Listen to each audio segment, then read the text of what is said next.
The Victory by Rabindranath Tagore. Rabindranath Tagore, awarded the Nobel Prize in Literature in 1913 because of his profoundly sensitive, fresh and beautiful verse, by which, with consummate skill, he has made his poetic thought, expressed in his own English words, a part of the literature of the West. Rabindranath Tagore's short story The Victory is a story of love and loss. Let's look at the story. 1913 में रविंद्रनाथ टैगोर को साहित्य में Nobel पुरस्कार से सम्मानित किया गया था।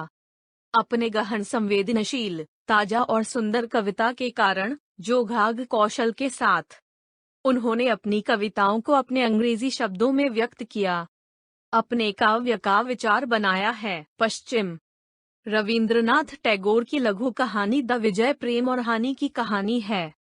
कहानी पर नजर डालें। The victory. वह राजकुमारी अजिता थी और राजा नारायण के दरबारी कवि ने उसे कभी नहीं देखा था। जिस दिन उन्होंने राजा को एक नई कविता सुनाई, वह उस पिच पर अपनी आवाज उठाएंगे जिसे हॉल के ऊपर स्क्रीन वाली बालकनी में अनदेखी श्रोताओं द्वारा सुना जा सकता है। उन्होंने अपने गीत को अपनी पहुंच से बाहर सितारा भूमि की ओर भेज दिया, जहां प्रकाश से परिक्रमा करते हुए अपने भाग्य पर शासन करने वाले ग्रह को अज्ञात और केंद्र से बाहर कर दिया। वह घूंघट के पीछे चलती हुई कुछ छाया की जासूसी करेगा। दूर से उसकी गाड़ी में एक झंझनाहट की आवाज आती और वह उसे टखनों के सपने देखता, जिसकी छोटी छोटी सुनहरी घंटियां हर कदम पर गाती थीं। आह, रोली लाल कोमल पैर जो पृथ्वी की धूल की तरह चल पड़ा, भगवान की दया पर गिर गया। कवि ने उन्हें अपने दिल की वेदी पर रखा था, जहां उन्होंने अपने गीतों को उन सुनहरी घंटियों की धुन पर लहराया था। उनके मन में कभी संदेह पैदा नहीं हुआ कि वह किसकी परछाई है जो पर्दे के पीछे चली गई, और वे जिनके पायल थे जो उनके धड़कते दिल के समय में गाए गए थे। राजकुमारी की नौकरानी मंजरी नदी के रास्ते में कवि के घर के पास से गुजरी और उसने धूर्त पर उसके साथ कुछ शब्द रखने के लिए एक दिन भी याद नहीं किया। जब वह सड़क सुनसान पाया और भूमि पर शाम की छाया, वह साहसपूर्वक अपने कमरे में प्रवेश करेगा और अपने कालीन के कोने पर बैठ जाएगा। उसके बालों में फूल की सेटिंग में, उसके घूंघट के रंग की पसंद में एक अतिरिक्त देखभाल का संदेह था। इस पर लोग मुस्कुराए और फुसफुसाए, और उन्हें दोष नहीं दिया गया। शेखर के लिए कवि ने कभी इस तथ्य को छिपाने की जहमत नहीं उठाई कि ये मुलाकातें उनके लिए एक शुद्ध आनंद थीं। उसके नाम का अर्थ फूलों का स्प्रे था। किसी को यह स्वीकार करना चाहिए कि एक साधारण नश्वर के लिए यह उसकी मिठास में पर्याप्त था, लेकिन शेखर ने इस नाम के साथ खुद को जोड़ दिया और उसे स्प्रे ऑफ स्प्रिंग फ्लावर्स कहा। और साधारण मनुष्यों ने अपना सिर हिलाकर कहा, आह, मुझे। उन वसंत गीतों में, जो कवि ने वसंत के फूलों के स्प्रे की प्रशंसा में गाया था, उन्हें विशिष्ट रूप से दोहराया गया था। और राजा यह सुनकर मुस्कुराया और मुस्कुराया, और कवि जवाब में मुस्कुराया। राजा ने उससे प्रश्न रखा, क्या यह वसंत के दरबार में केवल मधुमक्खी का व्यवसाय है? कवि जवाब देता, नहीं, बल्कि वसंत फूलों के स्प्रे के शहद को घूंटने के लिए। और वे सभी राजा के दालान में हंसे, और यह अफवाह थी कि राजकुमारी अकिता भी अपनी दासी को उसके लिए कवि का नाम स्वीकार करते हुए हंस पड़ी थी, और मंजरी को अपने दिल में खुशी महसूस हुई।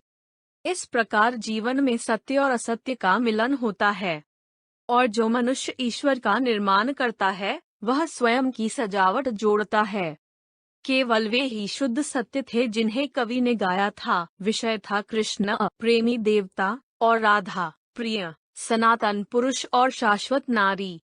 समय की शुरुआत से आने वाला दुख और अंत के बिना आनंद। इन गीतों की सच्चाई को उनके परम हृदय में भिखारी से लेकर राजा तक हर किसी ने देखा। कवि के गीत सभी की जुबान पर थे।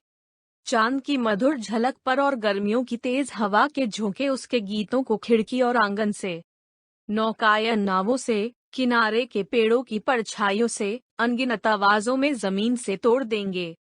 इस प्रकार खुशी से दिन बीत गए। कवि ने सुनाया, राजा ने सुना, श्रोताओं ने तालियां बजाईं, मंजरी ने पारित किया और नदी के रास्ते में कवि के कमरे से वापस आ गई। छाया छज्जे के पीछे छिटक गई और दूर से छोटी सुनहरी घंटियां टंगी हुई थीं। बस फिर दक्षिण में अपने घर से विजय की राह पर एक कवि के रूप में सामने आया। वह अमरपुर राज्य में राजा नारायण के पास आया। वह सिंहासन के सामने खड़ा था और उसने राजा की प्रशंसा में एक वचन दिया। उन्होंने अपने रास्ते में सभी अदालत के कवियों को चुनौती दी थी और उनकी जीत का कैरियर अखंड था। राजा ने उसे सम्मान के साथ प्राप्त किया और कहा, कवि, मैं आपका स्वागत करता हूँ। कवि पुंडरिक ने गर्व से उत्तर दिया, साहब, मैं युद्ध के लिए कहता हूँ।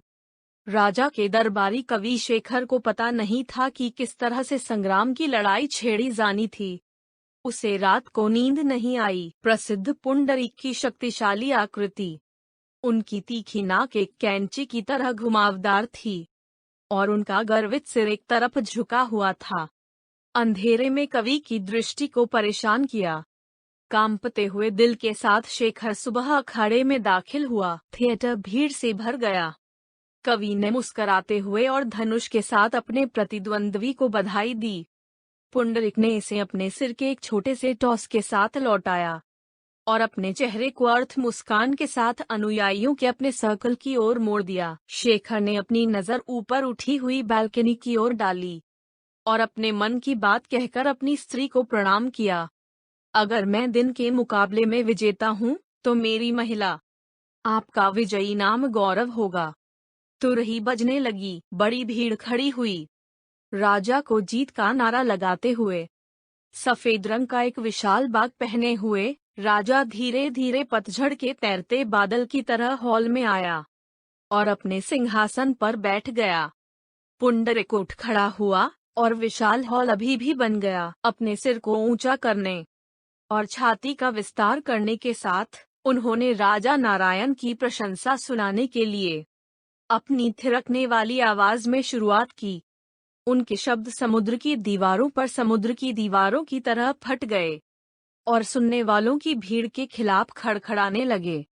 जिस कौशल के साथ उन्होंने नारायण नाम के विभिन्न अर्थ दिए और संयोजन के सभी मैरिनर में अपने छंदों के वेब के माध्यम से इसके प्रत्येक अक्षर को मिटा दिया, अपने आश्चर्यचकित श्रोताओं की सांस ली। अपनी सीट लेने के बाद कुछ मिनटों तक उनकी आवाज राजा के दरबार के अनगिनत स्तंभों और हजारों अवास्तविक हृदयों के बीच कंपन करती रहीं। दूर के देशों से आने वाले विद्वान प्रोफेसरों ने अपने दाहिने हाथ उठाए और रोया, ब्रावो। राजा ने शेखर के चेहरे पर एक नजर फेंकी और शेखर ने जवाब में एक पल के लिए अपनी आंखों को अपने मालिक के दर्द से भरा हुआ देखा और फिर खाड़ी में एक घायल हिरन की तरह खड़ा हो गया। उसका चेहरा पीला पड़ गया था। उसकी उतावली लगभग एक महिला की थी। उसकी मामूली युवा आकृति, उसकी रूपरेखा में नाजुक। ऐसा लग रहा था जैसे कम से कम स्पर्श में संगीत में बाहर निकलने के लिए तैयार एक 10वीं स्ट्रैंग वीणा। उसका सिर मुड़ा हुआ था। उसकी आवाज कम थी जब वह शुरू हुआ। पहले कुछ छंद लगभग अप्राप्य थे। फिर उसने धीरे धीरे अपना सिर उठाया और उसकी स्पष्ट मीठी आवाज आग की लपटों की तरह आकाश में उठी। उन्होंने अतीत की धुंध में खो गई किंगली लाइन की प्राचीन किंवदंती के साथ शुरुआत की और इसे वीरता के अपने लंबे पाठ्यक्रम और वर्तमान युग के लिए अतुलनीय उदारता के माध्यम से नीचे लाया। उसने राजा के चेहरे पर अपनी निगाहें जमा दीं और शाही घराने के लोगों के सभी विशाल और अगाध प्रेम उनके गीत में धूप की तरह उगाए और उन्होंने सिंहासन को चारों तरफ से घेर लिया। ये उसके आखिरी शब्द थे जब कांपते हुए उसने अपनी सीट ली। मेरे स्वामी, मुझे शब्दों के खेल में पीटा जा सकता है, लेकिन आपके लिए मेरे प्यार में नहीं। सुनने वालों की आंखों में आंसू भर आए और पत्थर की दीवारें जीत के रोने से हिल गईं। भावना के इस लोकप्रिय प्रकोप का मजाक उड़ाते हुए उसके सिर और एक अवमानना छलनी के साथ पुंडरिक उठ खड़ा हुआ और इस प्रश्न को विधानसभा में भड़का दिया, शब्दों से श्रेष्ठ क्या है? एक पल में हॉल फिर से सन्नाटे में ढल गया। फिर सीखने के एक अद्भुत प्रदर्शन के साथ उन्होंने साबित किया कि शब्द शुरुआत में था, यह शब्द परमेश्वर था। उसने धर्म ग्रंथों के उद्धरणों को ढेर कर दिया और वचन के लिए कुछ वेदी बनवाई जो कि स्वर्ग और पृथ्वी पर है। उसने अपनी शक्तिशाली आवाज में उस सवाल को दोहराया, शब्दों से बेहतर क्या है? गर्व से उसने अपने चारों ओर देखा, किसी ने भी उनकी चुनौती को स्वीकार करने की हिम्मत नहीं की। और उन्होंने धीरे धीरे अपनी सीट को एक शेर की तरह ले लिया, जिसने सिर्फ अपने शिकार का पूरा भोजन बनाया था। पंडित चिल्लाए, ब्रावो! राजा आश्चर्य से चुप रह गया और कवि शेखर ने इस मूर्खतापूर्ण सीख के पक्ष में खुद को बिना किसी खाते के महसूस किया। उस दिन के लिए सभा टूट गई। अगले दिन शेखर ने अपना गाना शुरू किया। यह उस दिन का था जब पहली बार वृंदा जंगल की हवा में उड़ती हुई प्यार की बांसुरी बजाती थी।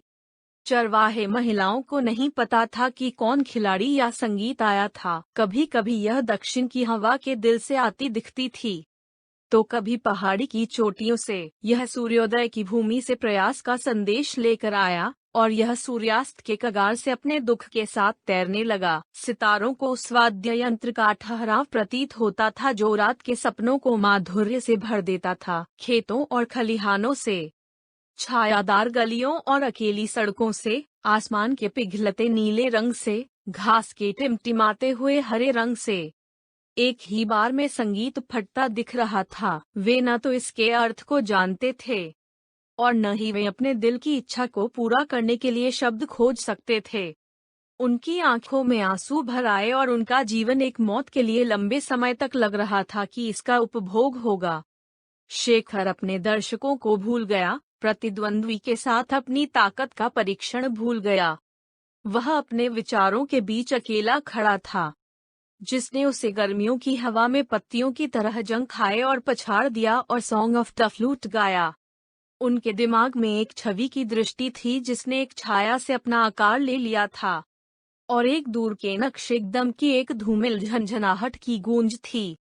उसने अपनी सीट ले ली। उनके श्रोता एक असीम खुशी, अपार और अस्पष्ट के उदासी से कांप उठे और वे उनकी प्रशंसा करना भूल गए, जैसा कि यह भावना मर गई कि पुंडरिक सिंहासन से पहले खड़ा हो गया और उसने अपने प्रतिद्वंद्वी को चुनौती दी कि वह यह बताए कि यह प्रेमी कौन है और वह कौन है। उसने घमंड से अपने चारों ओर देखा, वह अपने अनुयायियों को देखकर मुस्कुराया और फिर सवाल किया, कौन कृष्ण प्रेमी और कौन राधा प्यारी?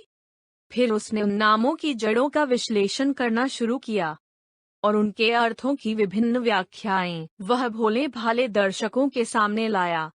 घाघ कौशल के साथ तत्वमीमांसा के विभिन्न स्कूलों की सभी पेचीदगियों, उन नामों के प्रत्येक अक्षर को उन्होंने अपने साथी से विभाजित किया और फिर एक कथक तर्क के साथ उनका पीछा किया, जब तक कि वे भ्रम में धूल में गिर गए, फिर से पकड़े गए और शब्द मोंगरों के उपशीर्षक से पहले कभी भी अर्थ में बहाल नहीं किए गए। पंडित परमानंद में थे, उन्होंने मुखर रूप से सराहना की और भीड़ ने उनका पीछा किया, इस निश्चितता में बहक गए कि उन्होंने उस दिन सत्य के पर्दे के आखिरी टुकड़े को अपनी आंखों के सामने अपनी बुद्धि के एक टुकड़े से फाड़ दिया। उनके जबरदस्त करतब के प्रदर्शन ने उन्हें इतना खुश किया कि वे खुद से पूछना भूल गए कि क्या इसके पीछे कोई सच्चाई है।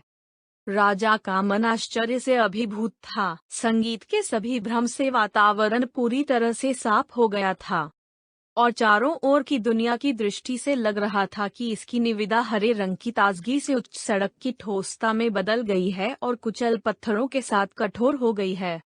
लोगों को इकट्ठा करने के लिए अपने स्वयं के कवि इस विशालकाय की तुलना में एकमात्र लड़का दिखाई दिया, जो इस तरह के मामले के साथ चला गया, शब्दों और विचारों की दुनिया में प्रत्येक कदम पर कठिनाइयों का सामना कर रहा था।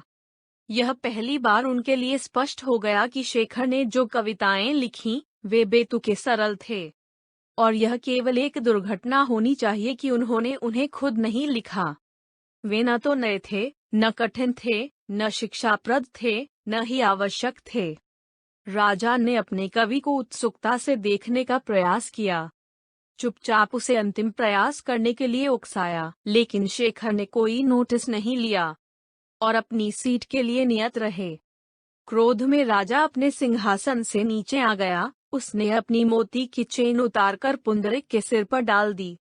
हॉल में मौजूद सभी लोग खुश हो गए। ऊपरी बालकनी से सुनहरी घंटियों के साथ लटके हुए रस्सियों और कमर जंजीरों के आंदोलनों की हल्की आवाज आई। शेखर अपनी सीट से उठे और हॉल से बाहर निकल गए। वह रात की चांदनी थी। कवि शेखर ने अपना एमएसएस लिया उसकी अलमारियों से और उन्हें फर्श पर ढेर कर दिया। उनमें से कुछ में उनके शुरुआती लेखन थे जिन्हें वह लगभग भूल गए थे। उसने पन्नों को पलट दिया, इधर उधर पैसेज पढ़ना। वे सभी उसे गरीब और तुच्छ, महज शब्द और बचकाने तुकबंद लगते थे। एक एक करके उन्होंने अपनी किताबों को टुकड़ों में फाड़ दिया और उन्हें आग वाले बर्तन में फेंक दिया और कहा, हे तू मेरी सुंदरता, मेरी आग, तू इन सभी व्यर्थ वर्षों में मेरे दिल में जल रहा है। यदि जीवन सोने का एक टुकड़ा था जो इसके परीक्षण की सीमा से बाहर आ जाएगा, लेकिन यह घास का एक ट्राडेन टफ है और इसके अवशेष के अलावा कुछ भी नहीं है। रात को पहनी थी। शेखर ने अपनी खिड़कियां खोल दी। वह अपने बिस्तर पर फैले हुए सफेद फूलों को पसंद करते थे जो चमेली, कंदरा और गुलदाउदी के थे, और अपने बेडरूम में अपने घर के सभी लैंपों को लाया और उन्हें रोशनी दी। फिर शहद के साथ कुछ जहरीली जड़ का रस मिलाकर उसे पिया और अपने बिस्तर पर लेट गया। गोल्डन पायल दरवाजे के बाहर पारित होने में टिंकर हुई और एक सूक्ष्म तर हवा के साथ कमरे में आया। कवि ने अपनी आंखें बंद करके कहा, मेरी औरत, क्या तुमने आखिरकार अपने सेवक पर दया की और उसे देखने आई हो? जवाब मधुर आवाज में आया, मेरा कवि, मैं आ गया। शेखर ने अपनी आंखें खोलीं और देखा कि उसके बिस्तर से पहले एक महिला का फिगर था। उसकी दृष्टि धुंधली और धुंधली थी और यह उसे लग रहा था कि एक छाया से बनी छवि जिसे उसने कभी अपने दिल के गुप्त मंदिर में रखा था। वह अपने अंतिम समय में बाहरी दुनिया में अपने चेहरे पर टकटकी लगाने के लिए आया था। स्त्री ने कहा, मैं राजकुमारी अजीता हूँ। बड़े प्रयास से कवि अपने बिस्तर पर बैठ गया। राजकुमारी ने अपनी कार में फुसफुसाते हुए कहा, राजा ने आपको न्याय नहीं दिया है। यह आप ही थे जिन्होंने युद्ध में जीत हासिल की, मेरे कवि, और मैं आपको जीत का ताज पहनाकर आया हूँ। उसने फूलों की माला अपनी गर्दन से ले ली और उसे अपने बालों पर डाल दिया और कवि मृत्यु से त्रस्त अपने बिस्तर पर गिर गया। कहानी का अंत। धन्यवाद।